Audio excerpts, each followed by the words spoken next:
Well, our mission kind of goes all the way back to our founders, Becky Plummer, Rhonda Race, Ellison Ambrose, and Tina Phillips.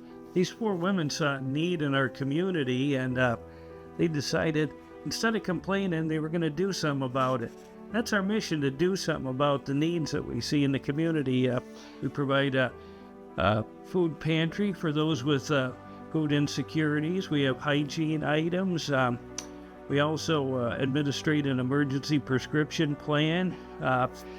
We provide emergency housing for the homeless that have no room at the YWCA or other facilities at that point, and we'll do our best to get them in the Econo Lodge for a week. Our whole goal here is to help people to become self-sufficient. We're not here to give them a handout. We want to try and steer them into the path where they can take care of themselves. And, and all these people, they're our neighbors. I got involved in Senior Center a couple of years ago. I've always liked to help people and be around people, and I decided to come down here after I had an illness that kind of put me down. And so I came down here, felt better, and continued to feel better about myself and about helping other people. So I just came here, and I come here every day. I do love the support system here. So we've learned much more about what the needs of the community are. And so we can grow with the community.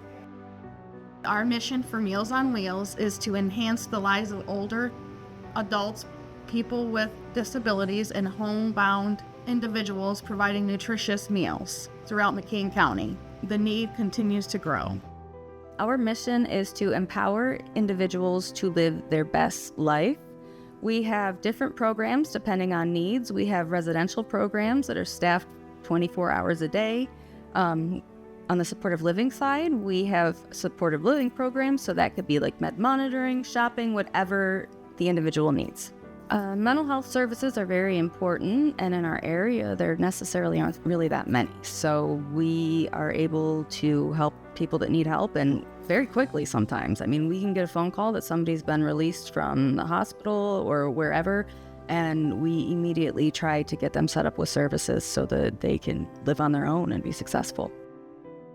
Through the high school, I've been involved with the United Way since I started here. And both of us, Bradford High graduates, Pitt Bradford graduates, it's a really special place for us. I think we chose to stay and raise our family here because of the small town feeling. We both experienced bigger cities and decided we did not want that for our family when we grew up.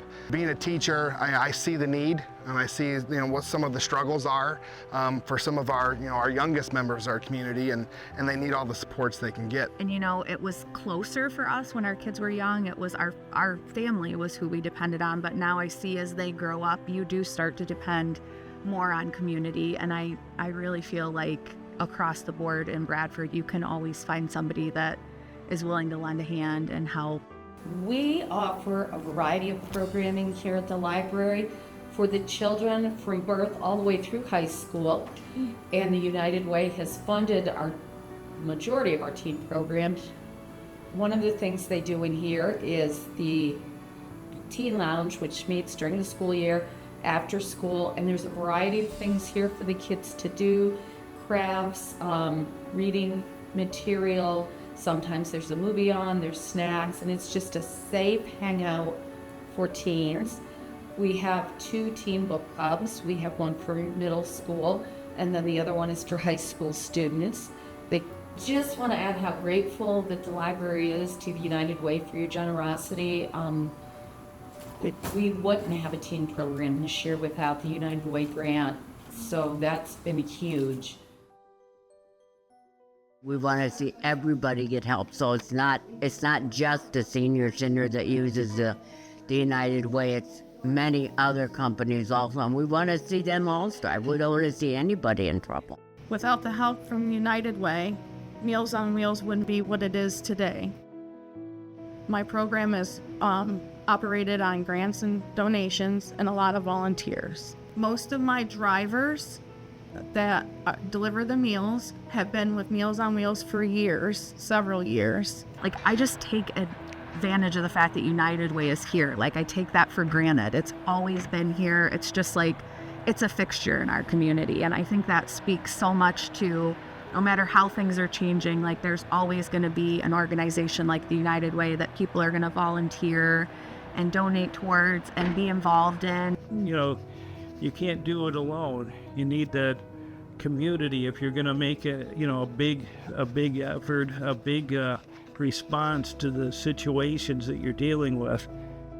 I don't think the community would be able to survive very well without the help from the United Way. You see how far stretching the United Way actually is and how many places it's involved with and supporting how many different areas. We need more kindness, and this is a good place to start to get that.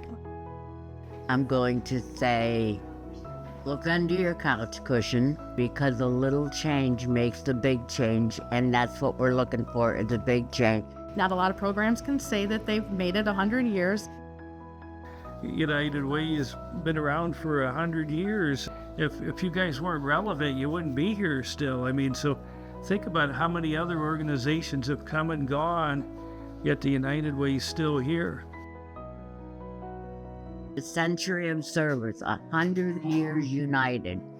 A century of service, 100 years united. A century of service, 100 years united.